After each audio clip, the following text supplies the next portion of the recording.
અમારી શાળાનું નામ શેઠ શ્રી અનિકુમકુમ મંગલ મંદિર વિદ્યાલય છે। અમે અમારી શાળામાં યોજાયેલા વિજ્ઞાન પ્રદર્શનમાં ભાગ લીધેલ છે। મારું નામ ઠાકોર દર્શનકુમાર દિનેશજી છે। અમારા પ્રયોગનો મુખ્ય વિષય ગણિત છે અને આ કૃતિનું નામ ભૂમિતિના સૂત્રો એટલે કે ઘનફળના સૂત્રો છે। ઘનફળ એટલે કોઈ પણ ઘન પદાર્થ અવકાશમાં જે જગ્યા રોકે છે તે રોકેલી જગ્યાને તે વસ્તુનું ઘનફળ કહે છે। આ અલગ અલગ આકારો છે। આ છે અર્ધ ગોલક આકાર।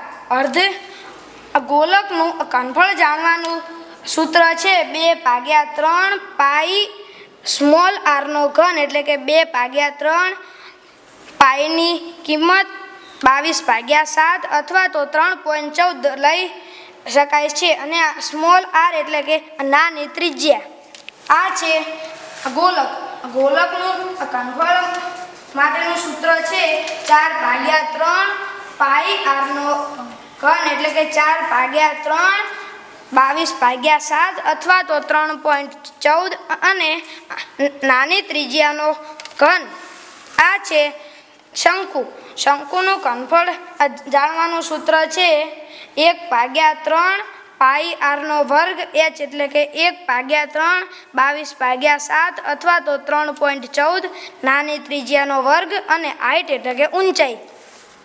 આ છે અર્ધશંકુ। તો અર્ધશંકુનું ઘનફળનું સૂત્ર છે પાઈ h/3 કૌંસમાં મોટા r નો વર્ગ પ્લસ મોટો r small r plus small r નો વર્ગ એટલે કે પાઈ ગુણ્યા h એટલે કે ઊંચાઈ /3 મોટી ત્રિજ્યાનો વર્ગ પ્લસ મોટી ત્રિજ્યા નાની ત્રિજ્યા પ્લસ નાની ત્રિજ્યાનો વર્ગ કૌંસ પૂરો। આ છે લંબ ઘન આકાર। લંબ ઘનનું ઘનફળ જાણવાનું સૂત્ર છે L × B × h એટલે કે લંબાઈ ગુણ્યા પહોળાઈ ગુણ્યા ઊંચાઈ। આ છે સમઘન આકાર।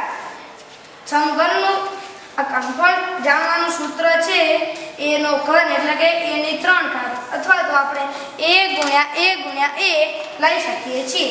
આ છે નળાકાર આકાર। નળાકારનું ઘનફળ જાણવાનું સૂત્ર છે પાઈ r નો વર્ગ h એટલે કે 22/7 અથવા તો 3.14 નાના r નો વર્ગ એટલે કે નાની ત્રિજ્યાનો વર્ગ h એટલે કે હાઈટ એટલે કે ઊંચાઈ। આ છે ખુલ્લા નળાકાર। તો ખુલ્લા નળાકારનું ઘનફળ જાણવાનું સૂત્ર છે પાઈ કૌંસમાં મોટા r નો વર્ગ માઇનસ નાના r નો વર્ગ કૌંસ પૂરો h એટલે કે 22/7 અથવા તો 3.14 મોટી ત્રિજ્યાનો વર્ગ માઇનસ નાની ત્રિજ્યાનો વર્ગ કૌંસ પૂરો હાઈટ એટલે કે ઊંચાઈ।